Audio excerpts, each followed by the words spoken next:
Yeah. What's good, y'all? It's your boy BadSeed, aka your mother's baby father. Yo, check it out, man. We back with season 3, episode 1 of your favorite song, man. Where we sit down with your favorite artist and I pull up on them and I'm like, yo, what's your favorite song that you ever made? You know what I'm saying? And then we chop it up and then well, you'll see what it is. And if you're late, we still got the 2 other seasons that y'all can check out, man. Everybody on there, Raz, Cass, P Rock, yo, it's crazy. Y'all make sure y'all go check out the other 2 seasons of your favorite song. But starting off season 3 is really appropriate. You know what I'm saying? Pun intended. You know what I'm saying? Very dope MC, very good friend of mine. You know what I'm saying? I'm glad he on my side. You understand what I'm saying? That's how ill this guy's pen is, man. Ladies and gentlemen, I want y'all to show some love to my boy App. What's good, brother? Is it against the rules that I'm eating food because I'm starving? Nah. Eat, bro. Eat. Let it stick to your ribs. Word up. Is that nowadays, with everything I juggle professionally and then family-wise, it's like almost impossible to have any time for myself or to do anything at any point. It's like, so it's on the run eating. You know what I'm saying? Yeah. Yo, you dead ass like the Mad Hatter, though. Like, you got so many hats. You do everything. Right. Everything. Like people talk about the hardest working man in show business. No, man, it's not James Brown. It's not a guy that had a perm. It is apathy, man. Word up. It is apathy, bro. Word up, man. But yo, man, it's always good to chop it up with you. You know what I'm saying? I just want to, first of all, from me to you, let you know, the people that I have on the show, I'm fans of. You know what I'm saying? I got a great deal of respect for, and I'm really, really proud of you, bro. Real proud of you. It means the world to me, man. That means the world to me. Yo, it's just crazy, like, to see how the people react to you, right? Like, you're like the people's champ. You know what I'm saying? Like, I've been in your lives. You know, I haven't seen you perform in a while, but I can only imagine, you know, the support that you're receiving, and the people love you, man. Like, you're like the people's champ, bro. You know what I'm saying? They love you, brother. It's incredible the love my fans still show me, man. And I love hearing that from you because you were somebody, even though we were coming up around the same time, you got on, you were going first. And I was watching what you were doing. And I'm a fan of you. And I'll tell you this, man. Here's the thing. I'll pay you a real compliment. In my top, you got to think about how many hip hop songs there are, right? Right. For the Kids is in my top 100 hip hop songs of all time. And I know that sounds like a lot. It sounds like too many. But when we start to really break it down, and I'm talking about, you know, like everything, like, you know, from X-Clan songs to Eric B. and Public Enemy and Diggable Planets, there's a lot of hundreds, not a lot, bro. Naming 100 pop songs is incredible. For the Kids is one of my favorite songs of all time. Like, wow, brother. Wow, yo. I know every word of that record. That's one of my favorite joints. My kids love it because the singing in the background. So when I play it in the car, they don't even know why they like it. They just hear what they think are kids in the background. Yeah. Yo, you want to know a secret, though? I hate that record. I hate it. Hey, listen. It's not so much that I hate the record. I hate how I sound on the record. You know what I'm saying? Like, I know Eon's better. So, you know, from an MC point of view, like, it makes me cringe when I hear it. You know, I used to double my vocals back then. I used to, so, you know, you know, but the record is dope.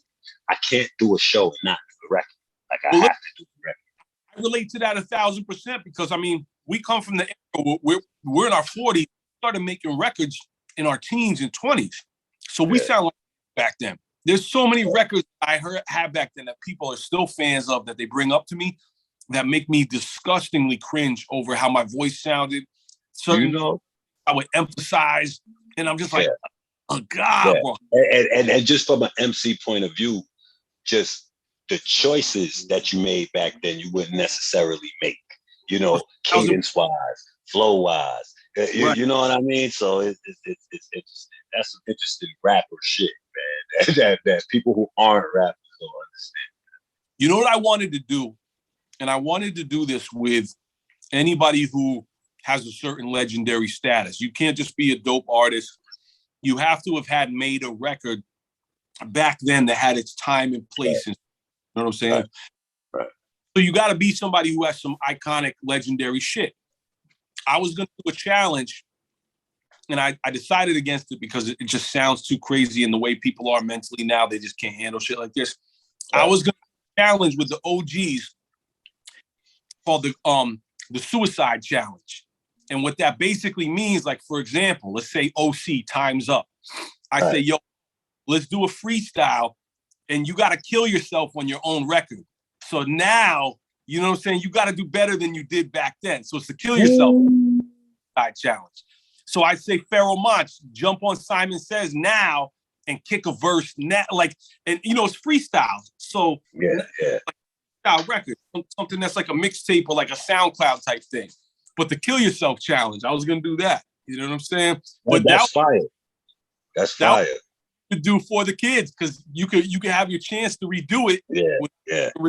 You know what I'm saying? No, you know, it's crazy. It's funny you say that, because I might as well, you know, drop the news. But what I plan on doing is my album that I did with Knots, No Way in Hell, the album I put out in 2018. What I'm gonna do with that is, now people gotta remember. People tell me that they love that album, but they got to remember I had been retired for a while. So that was me just coming back, knocking the rust off. You know what I'm saying? Right now, I feel like I'm way better now. So what I'm doing is I'm going to take those same records, same beats, do the records again, 2.0, like Devil in the White House. Why not? Devil in the White House. Devil in the White House 2.0. New lyrics. You know what I'm saying? And I'm going to put it out only on vinyl. You know what I mean? That's dope. There we go.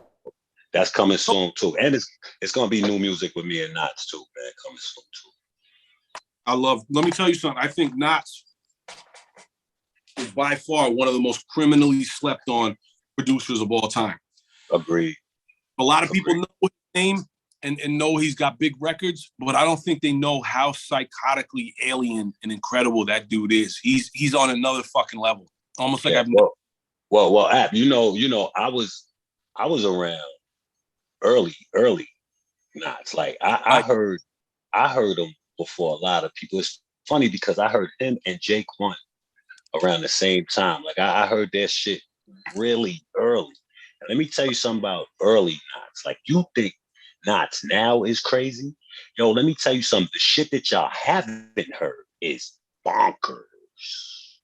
Like I remember sitting in VA in the studio with the remote. That's what back when on the DAT machine, people put the shit on the DAT machine. Right. And I'm flipping through, and I'm when you hear 100 beats, you like 100 beats. You know what I'm saying? It's incredible.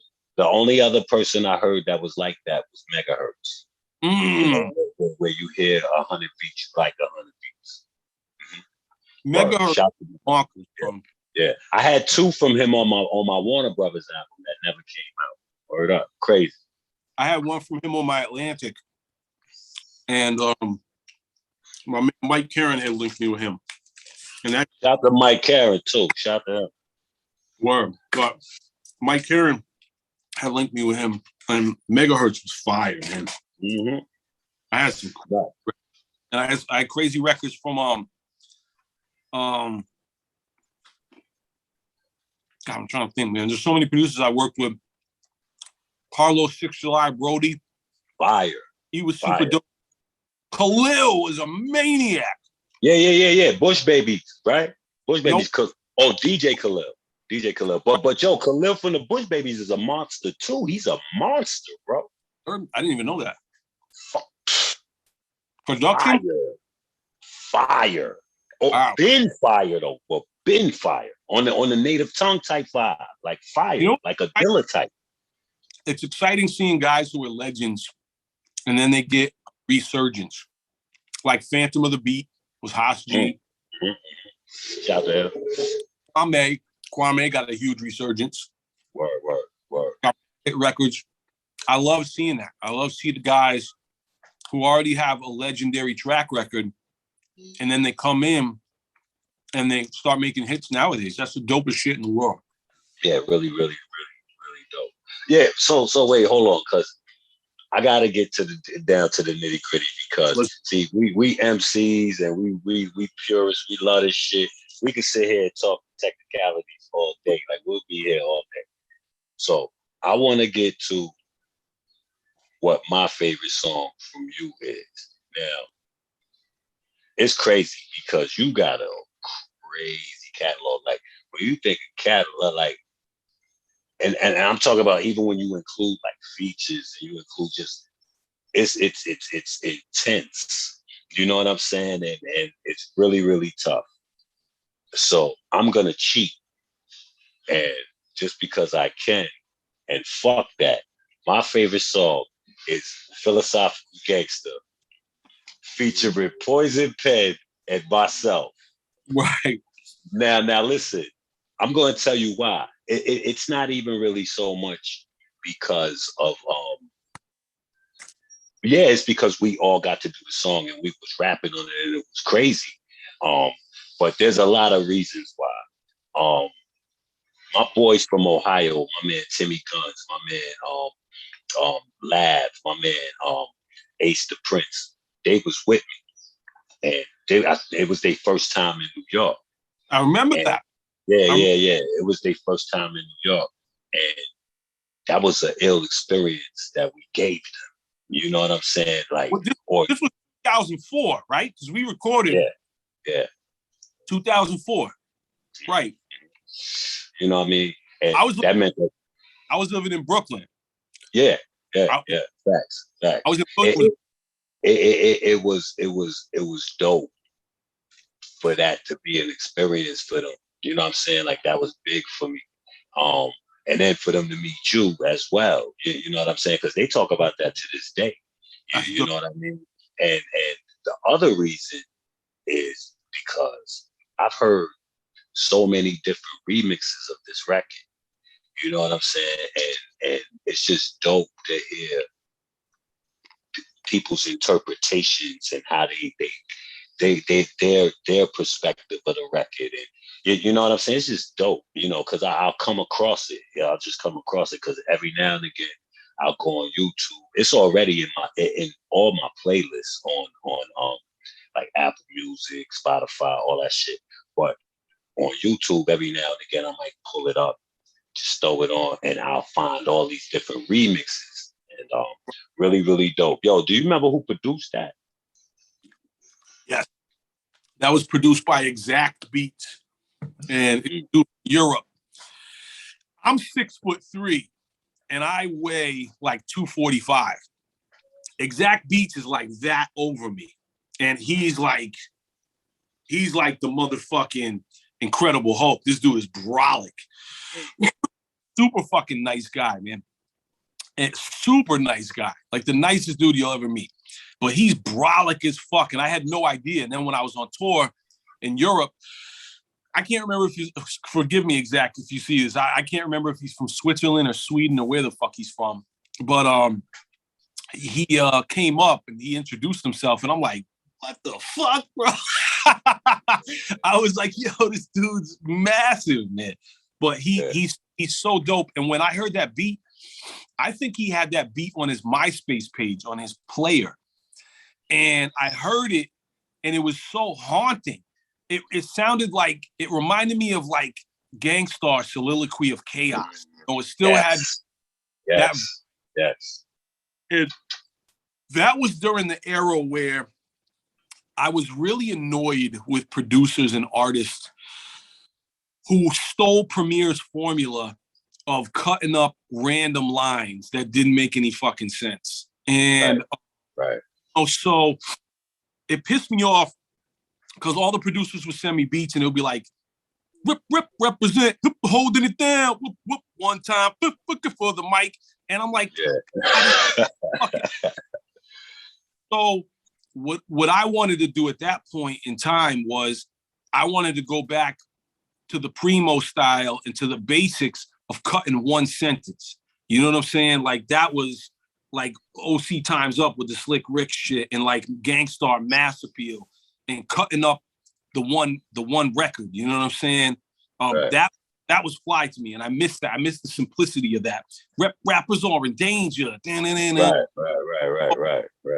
That's why I did Philosophical Gangster like that, and it was just one of those lines that stood out. And then I heard you guys right away on that record. I didn't even have to think hard about that because we were talking about doing some shit for a minute, and that right there like was just sounded like New York at night to me. You know what I'm saying? It, specifically Brooklyn. And, you know, you guys with Brooklyn is a no-brainer. You know, you and Penn. And, I mean, tell me if I'm wrong, but I feel like Penn is the mayor of Brooklyn. You know? He is. Yeah. Him and PH. Right. Oh, by the way, too, one of my favorite songs ever in the world, and you probably don't like this because your shit back then, was Pure Hell. You're so lucky to have that record with him, bro. Pure Hell is one of my favorite rap songs. And it's not even because I'm on it. Yo, I'm gonna tell you another little tip. Wait a minute. But here's the thing. The biggest curse in hip hop is how many times to this day, for 20-something years, how many times I get stuck in my head, Mary Kate and Ashley Olsen, them little bitches.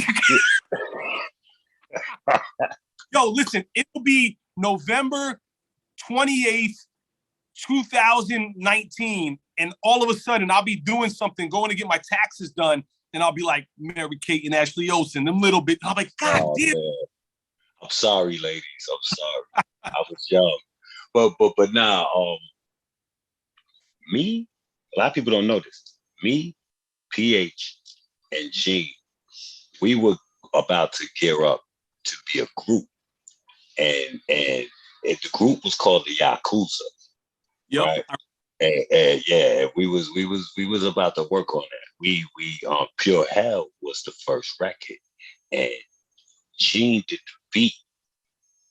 You know, yo, I remember the day clearly. Like we were all just there chilling in the studio, and she was doing what she do, making beats.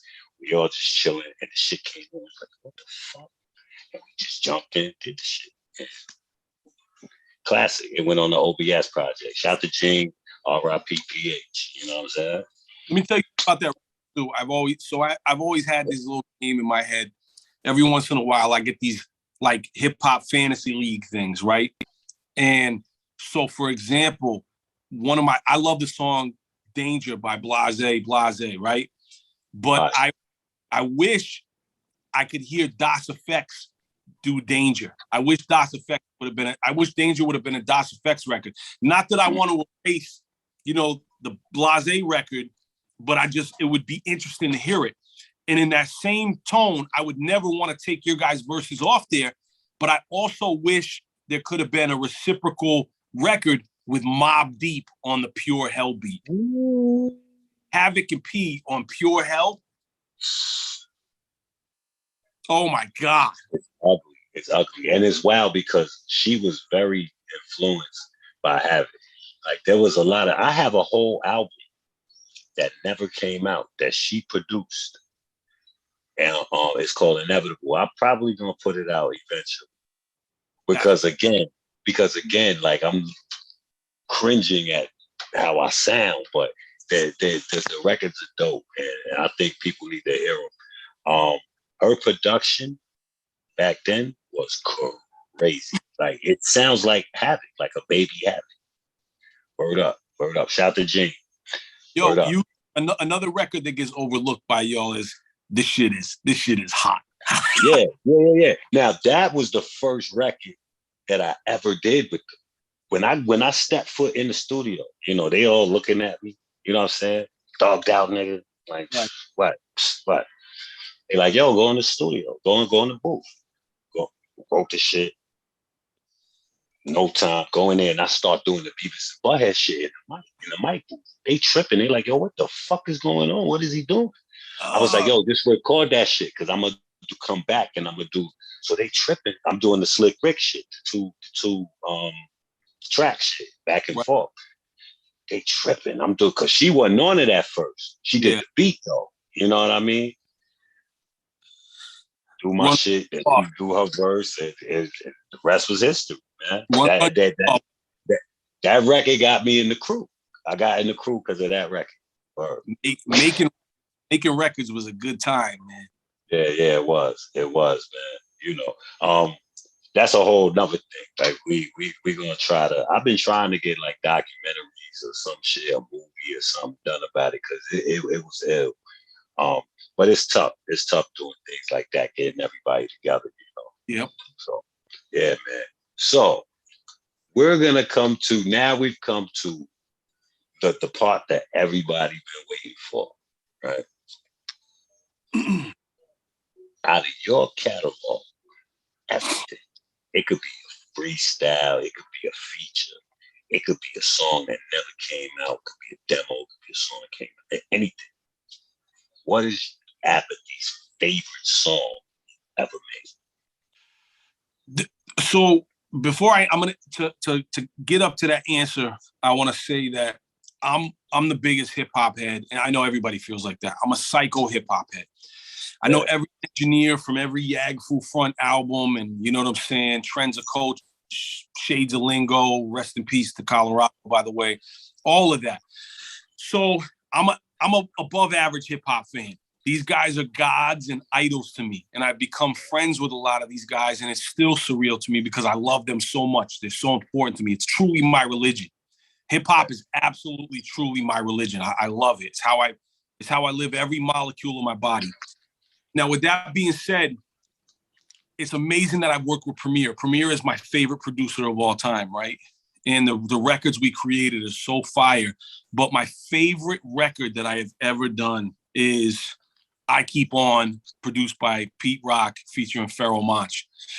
And that record means so much to me because when I came up, there was no bigger superhero and bigger influence and, you know, more idol rapper than Pharoah Monch to me. He was my number 1, 2, 3, 4, and 5. You know what I'm saying? Like that. That's how crazy it was. Pharoah Monch influenced me. Biggest influence for me. Favorite. He was a superhero to me. He was a comic book hero. You know, it didn't even seem like he was real. That was one of my very good friends. You know, I consider him a very good friend of mine.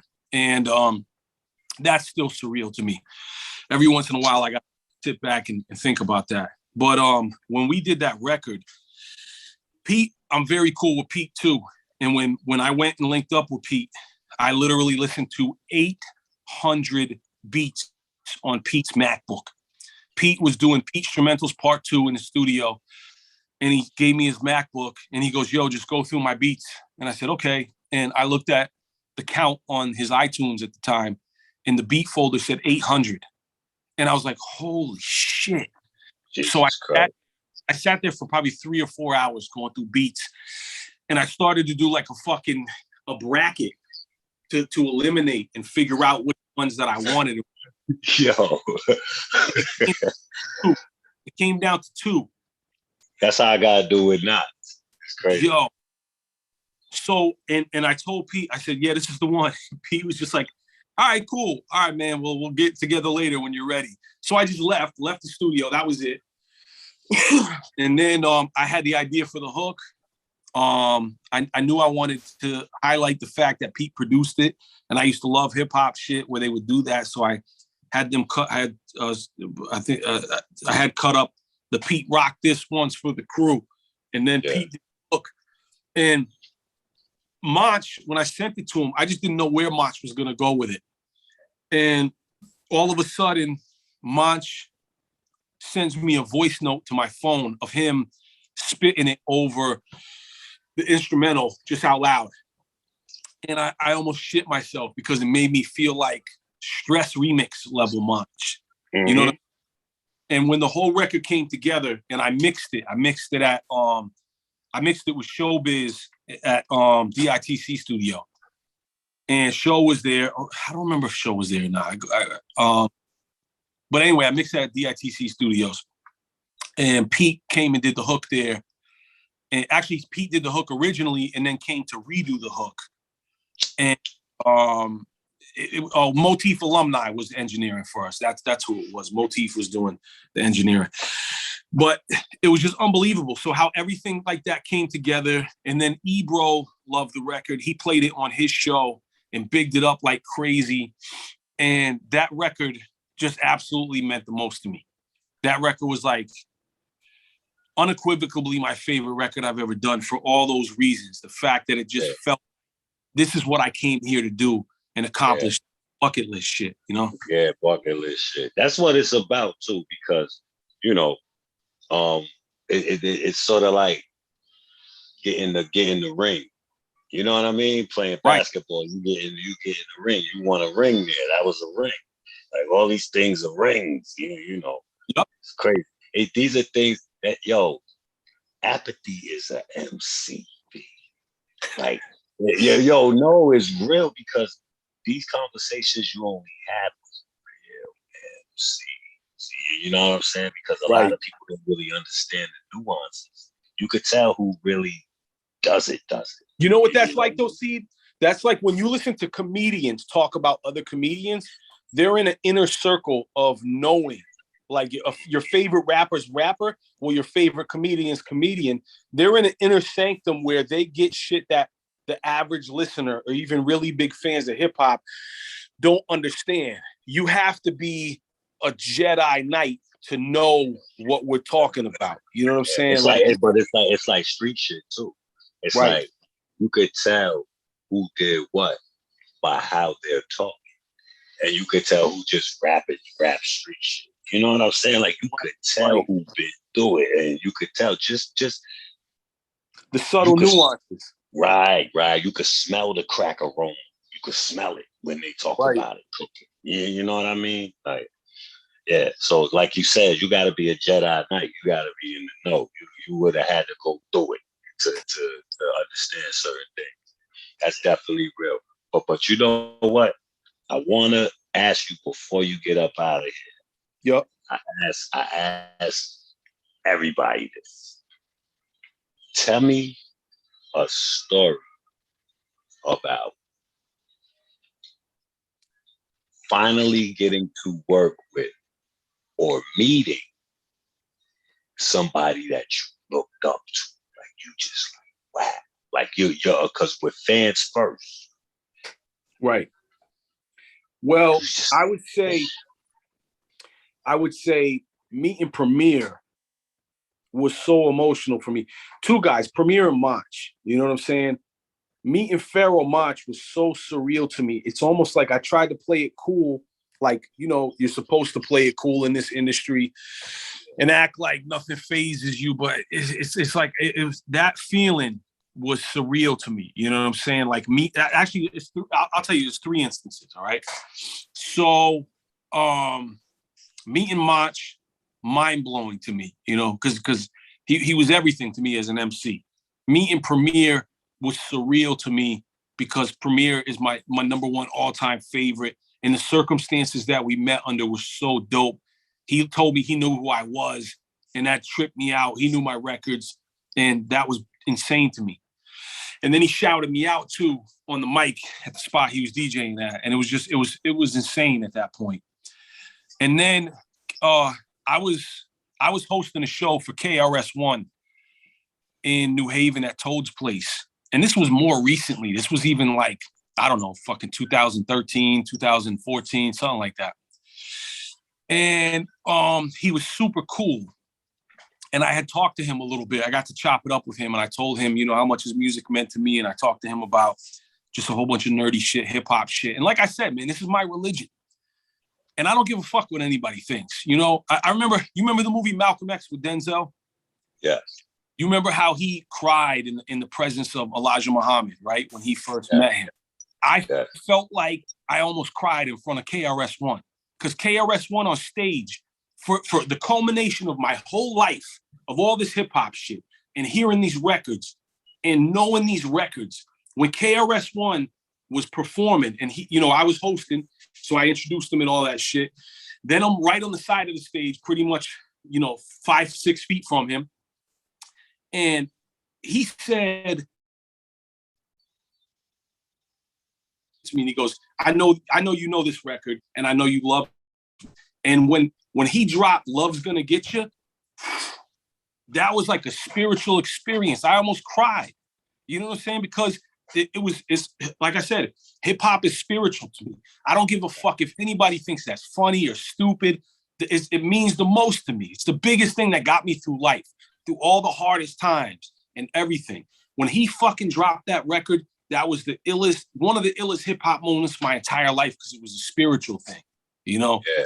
So that was probably one of the most profound things that ever happened to me as far as meeting somebody. And we didn't even connect like that. Like I said, I went on to become close with Monch, with Pete, with Premier. I'm cool with Pete. I'm cool with all these guys. But I never really connected with Chris. But that moment hit me so hard, you know? So that's one of the moments I've ever had. Yeah, nah, that's super, super, super dope. Yeah. Super dope. Yo, it's crazy because I feel that. Like and that's the purpose of this show too, is I'm a fan. I want you to know I'm a fan. Everybody acts like they're too cool to be a fan. Right. You know what I mean? Like the art of being a fan is gone because everybody does what you do or knows somebody that does what you do. Yo, I swear to God, if I ever see Flavor Flav, I'm gonna go crazy. Like I'm telling you, yo, Apathy, I'm telling you, if I'm standing next to you and Flavor Flav walks by, like we could be having a serious conversation. If Flavor Flav walks by, I'm losing. Flavor Flav, wow. Yo, I'll go, wow. I'll be like, wow. Bro, let me tell you what right along with what you're saying. One of the other moments where I got emotional, and this was just watching it. I wasn't there or nothing. I just watched it, but it made me emotional to feel a part of this hip hop shit, is watching a live performance of recent times of Rakim, right? And Rakim was rocking. And all of a sudden, you know, Eric B drops I Ain't No Joke. And Rakim does like a verse. And he goes, hold on. Something's not right. You know what this is missing? And he said, yo, E, bring it back. He brought it back. Flavor Flav comes out and does his dance to I Ain't No Joke. And bro, I got goosebumps and teary-eyed all at the same time. And I was like, I get it because I'm a part of this shit. You know what I'm saying? This is what I came up on. This is my life. Like for somebody to get it, they just got to come in my studio. Let me show you my studio. Let me flip this shit around real quick. You ready? Yeah, let me see that. Yeah. Ooh. Boogie Monsters. Organized Confusion. The J. Rue, that's the original poster. Yeah. Gangstar, the Danny Hastings print with signed by Preem. Yeah. Raekwon, original joint. The Nas joint, signed by Organized. Yo, this is Illmatic, signed by Nas, Pete, Premier, and Large Pro. Right there. Yep. You just gotta get Tip. You just gotta get Q-Tip. Right, exactly, and LES. Yo, X-Clan long box, bro. Exodus long box, the CD long box. That's Wu-Tang signed by Wu-Tang, Danny Hastings picture signed by RZA. The Source magazines when it was the greatest time, Gangstar, Redman, Tribe. In my closet, I have 700 hip hop cassettes. This quote from Mach, the Wu-Tang toy, the ODB toy, the Inspector Deck joint, all the stickers on my shit, man. Like this is life. This isn't even music I enjoy. This is the life. You know what I'm saying? Yeah. It's my religion. Nah, that's real shit. Exclusive. Well, yo, bro, I want to thank you for stopping by and letting us know what your favorite joint you ever made in the whole entire world is. And you know, I'm a fan, always been a fan, will always be a fan. And I'm real proud of you and the shit that you're doing, brother. You know, and again, thank you for sliding through, bro. Your mic went off. Oh, boom. There we go. My bad. I was saying I love you to death, bro. And I'm a fan of you, and I appreciate it so much, man. Love you back, bro. You already know. Yo, don't bounce yet, because I want to get a drop from you. Okay, bet. All right. Yo, man, peace. Good looking out. Absolute, Steve. Peace.